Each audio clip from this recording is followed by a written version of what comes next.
বিসমিল্লাহির রহমানির রহিম।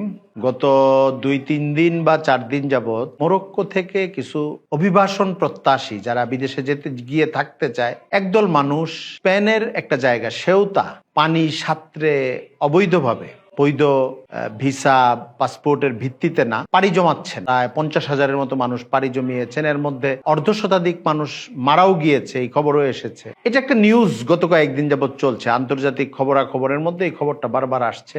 মরিয়া হয়ে তারা স্পেনে যেতে চান। এই যাওয়ার মধ্যে ধর্ম, দিন, ইসলাম, জেহাদ এমন কিছু নাই। এটা হলো জীবন জীবিকার লড়াইয়ের অংশ যারা যাচ্ছেন তাদের জন্য। আমি কাউকে ছোট করছি না। এখানে প্রত্যেকেই তার জীবন জীবিকা উন্নত করার জন্য একটা মেহনত করতেই পারে। এটা নিজের এলাকায় করতে পারে, বাইরে করতে পারেন। এই খবরটা যেদিন প্রথম কয়েকদিন দেখলাম এবং এখনো দেখছি, আমি আজকে আপনার সঙ্গে কথা শুরু করার আগে আমরা কথা বলছি একদম আগস্টের শুরুর দিকে, কথা বলার আগে দেখেছি যে অনেকে আবার ফেরত যাচ্ছে এখন মরক্কোতে। তো মরক্কো হচ্ছে আফ্রিকার এই প্রান্তের এমন একটা দেশ যেখান থেকে জিব্রাল্টার যদি আপনি আসতে চান স্পেনে, তো 15 নটিক্যাল মাইলের মতো দূরত্ব, অর্থাৎ এই জায়গায় একটু নাকের মতো হয়ে গেছে।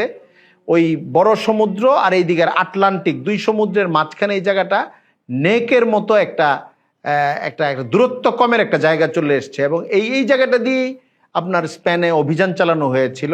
তারেক বিন জিয়াদ যিনি অভিযান চালিয়েছিলেন এবং স্পেন মুসলমানদের হাতে চলে আসে, লম্বা ইতিহাস। আমি এখানে আসলে ছোট্ট করে যে কথাটা বলতে চাই যে মুসলিম দেশের, দরিদ্র মুসলিম দেশের এটা শাসক যারা, তারাও শিক্ষিত শ্রেণী এবং সাধারণ মানুষের নিজেদের কোয়ালিটি উন্নত করা এবং ইস্তেগনা, অথবা আমি এটাকে কি বলবো, আত্মমর্যাদার ওই জায়গাটায় যাওয়ার চেষ্টা করা, এটা দরকার, যেন আত্মসমর্পণের চিত্রগুলো বারবার না আসে। আপনি দেখেন মুসলিম দেশের সব জায়গায়, মুসলিম বিশ্বের সব জায়গায় এই চিত্রটা না। গাজায় যখন হামলা হচ্ছিল প্রায় 2 বছরের মতো, এখনো হচ্ছে, হামলা হচ্ছিল মানে অস্ত্র যুদ্ধবিরতির কথার পরেও, মানে যুদ্ধবিরতিটা এখন প্রতিষ্ঠিত, কিন্তু এই সময়েও ইসরায়েল আঘাত করছে গাজায়। একদম কালকের খবরও হইল ইসরায়েল প্রায় দিন হামলা করছে গাজায়। যাওয়ার জায়গা নাই একটা দিক। আরেকটা হলো তারা কিন্তু মাটি কামড় দিয়ে পড়েছিল তাদের দেশে একটা অনেক সময় পর্যন্ত। বের হওয়ারও চেষ্টা করেছেন অনেকে, কিন্তু সেটা মজবুর হয়ে। এত বোমা, মানে হত্যাকাণ্ড চলতেছিল খোলা আকাশের নিচে, সমস্ত পৃথিবীর সামনে, কাউকে পাত্তা না দিয়ে, যেহেতু পৃথিবীর বড় বড় রাষ্ট্র ইসরায়েলের পাশে আছে, এই সুযোগ নিয়ে সব জায়গায় চিত্র এই জন্য একরকম না, এটাই আমার বলা উদ্দেশ্য। এখন আবার ইরানের সঙ্গে যুদ্ধ চলতেছে আমেরিকার, ওখানেও সবাই পালিয়ে যাওয়ার চেষ্টা করছে, এরকমও না, এবং তারাও আত্মমর্যাদার সাথে লড়ে যাওয়ার চেষ্টা করছে। আমি ফিকহি আলোচনায় যাচ্ছি না, মজলুম জাতি হিসাবে ইরানের প্রসঙ্গটা আমি আনলাম এখানে।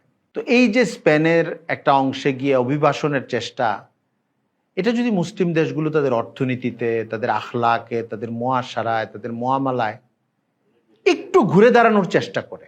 অনেক মুসলিম দেশেই আপনি খনিজ সম্পদের একটা প্রাচুর্য আছে বলে আপনি জানবেন। আমাদের দেশকে আমরা গরিব দেশ হিসেবে জানি, কিন্তু আল্লাহর দান যতটুকু উদ্ঘাটন করা গেছে, আমরা তো গ্যাসের সম্পদ এখানে পেয়েছি, তেলের সম্পদ এই অংশে আছে। এবং ভেতরের একটা কথা, অনুচ্চারিত কথা, ওপেন সিক্রেট বলা ঠিক না, সিক্রেট একটা কথা হলো, অনেক পশ্চিমা দেশের গবেষকদের ধারণা এবং যারা এখানে আমাদের ভূতত্ত্ব নিয়ে কাজ করেন, আর্সেনিক, মাটি, পানীয়, কোন জায়গা থেকে পানিটা কেমন বের হচ্ছে, তাদের কারো বিশ্লেষণ এমন যে পার্বত্য চট্টগ্রাম থেকে নিয়ে, আমাদের সমুদ্র অঞ্চল থেকে নিয়ে একদম বরেন্দ্র অঞ্চল পর্যন্ত, একদম দিনাজপুর পর্যন্ত বিভিন্ন জায়গায় গ্যাস অথবা তেলের বড় খনিজ ভান্ডার রয়েছে, যেটা এই জাতি আগামী 100-200 বছরও পার করে ফেলতে পারে। এটা উত্তোলন করার বিশেষ প্রক্রিয়া লাগবে। তো এটা আরব দেশগুলোতে এখন আছে। আবার এই জিনিসটা ইনসিকিউরিটিরও একটা কারণ হয়ে যায়। তখন দেখা যায় এই কারণে আক্রান্ত হয় দেশটা, এবং ওই দেশের মধ্যে একটা গৃহযুদ্ধ লাগিয়ে দেয় বড় বড় রাষ্ট্রগুলো।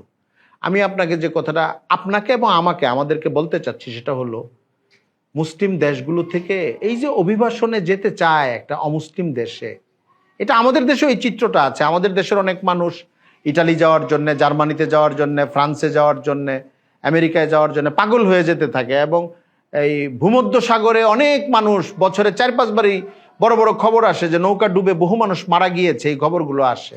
তার মানে এই এই এই সমস্যাটার সাথে আমরাও জড়িত। মিয়ানমারের আরাকান রোহিঙ্গা মুসলিম ভাইয়েরাও, তারা তো নিরুপায়, তারাও বিভিন্ন জায়গায় যাচ্ছেন। এবং সাম্প্রতিক খবর হলো প্যালেস্টাইনের মুসলমানদেরকে আপনি গত 40-50 বছর যাবৎ সাউথ আমেরিকা সহ মূল America, London, south Africa, Australia, New Zealand, বিভিন্ন দেশে ছড়ানো ছিটানো অবস্থায় পাবেন। ওইটাও একটা বিশেষ মাজুরি অবস্থার কারণে, কারণ তাদের দেশটা দখল হয়ে গেছে এবং ইসরায়েলের পক্ষ থেকে চাপে আছে।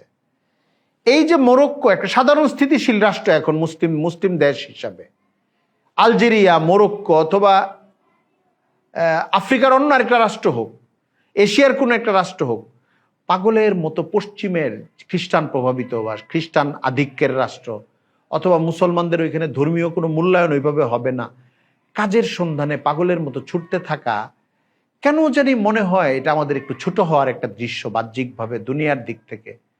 এটা থেকে বাঁচার কি পন্থা আসলে হতে পারে? এক হলো জ্ঞান বিজ্ঞানে অগ্রসর হওয়ার পাশাপাশি মুআমালা, মুআশারা, আখলাকের যে বিষয়গুলো ইসলাম শিখিয়েছে আমাদেরকে, এই জায়গাটাকে যদি আমরা গুরুত্ব দিতে পারি, সততা, জাতীয় উন্নয়ন, তাহলে খুব অল্প পয়সা ব্যয় করলেও হয়। আমাদের দেশের যারা রাজনীতিক, বড় বড় রাজনীতিক, ক্ষমতার পালা বদলে ক্ষমতায় আসেন আবার যান, দুঃখ করে যখন একান্ত কথাগুলো বলেন তখন তারা বলেন যে আমরা এক একটা জায়গায় বরাদ্দ যা দেই তার অর্ধেকও তো ব্যয় হয় না, ব্যয় হয় অনেক কম টাকা। এই জাতির উন্নয়নের পেছনে যে ফান্ডটা ব্যয় হয়, এটা বিভিন্ন জনের পকেটে ঢুকে যায়, 1/3 হয়তো খরচ হয় বা তার চেয়ে একটু বেশি খরচ হয়।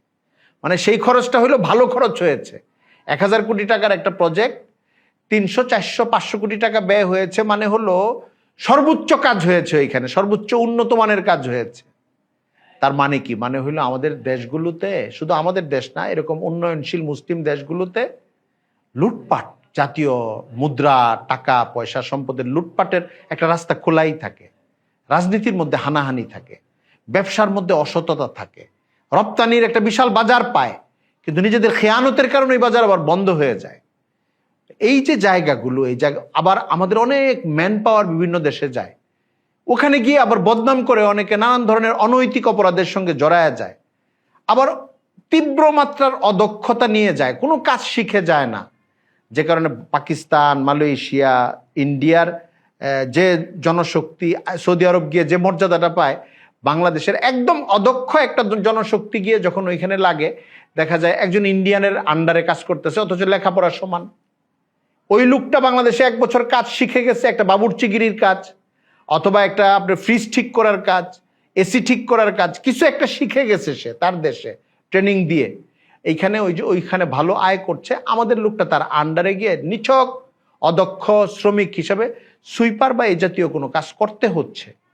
এখানে ব্যক্তি বা শ্রেণী হিসাবে কাউকে অসম্মান জানানো না, আমি জিনিসটাকে পরিষ্কার করার জন্য বলছি যে আমাদের মুআমালা, মুআশারা এবং জাগতিক দিকের বৈধ যে কর্মদক্ষতা আছে, এগুলো যদি উন্নত করা যায়, আমরা নিজের দেশে এবং বাইরের দেশগুলোতেও যখন যাব, এই ভিড় করে পাগলের মতো, পঙ্গপালের মতো ছুটতে থাকা, আত্মমর্যাদার প্রশ্নটা অনেক বড় করে চোখে পড়তে থাকে, এরকম হবে না। বরং দেখা যাবে খুব স্বাভাবিকভাবে আমাদের সঙ্গে তাদের মুআমালা হবে। হয়তো 2 টাকা তাদের বেশি থাকবে, কিন্তু আত্মমর্যাদা নিয়ে, কর্মদক্ষতা দিয়ে, সম্মান নিয়ে, মুআমালা মুআশারা সুন্দর রেখে, সততার বিভিন্ন দৃষ্টান্ত উপস্থাপন করে করে পশ্চিমের দেশগুলোতে আমাদের লোকজন বসবাস করতে পারবে, এবং সেটা তখন অনেক সম্মানের হবে, অনেক মর্যাদার হবে। দাওয়াতি কাজেও সেটা অনেক বড় একটা ইফেক্ট ফেলবে ওইখানে, যেটা এখন উল্টাটা ঘটে।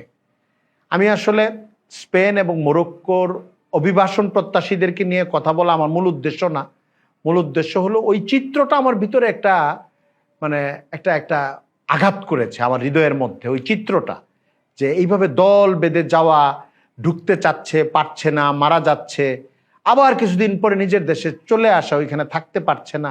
মরক্কোর মতো দেশ আমাদের কাছে কিছুটা স্বপ্নের দেশের মতো, আমাদের চেয়ে অর্থনীতি অনেক উন্নত না, কিন্তু আমাদের চেয়ে খারাপও তো না, আমাদের মানে আমাদের মতো বা আমাদের চেয়ে আরেকটু ভালো অর্থনৈতিক দিক থেকে।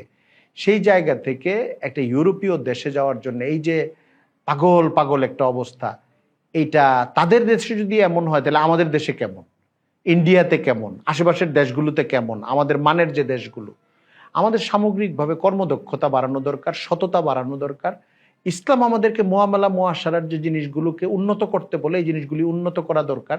তাহলে আমি আশা করি সামনে দিনী হালতের দিক থেকেও এবং স্বাভাবিক জীবন জগৎ পরিচালনার ক্ষেত্রে একটা তুলনামূলকতা যা আছে এই জায়গাটাতে আমরা একটা ভালো জায়গায় থাকতে পারবো।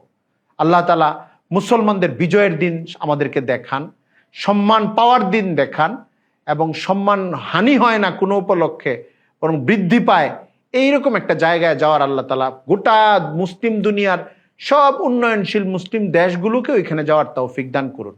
ওয়া আখিরু দাওয়ানা আনিল হামদুলিল্লাহি রাব্বিল আলামিন ওয়া মা আলাইনা ইল্লাল বালাগ।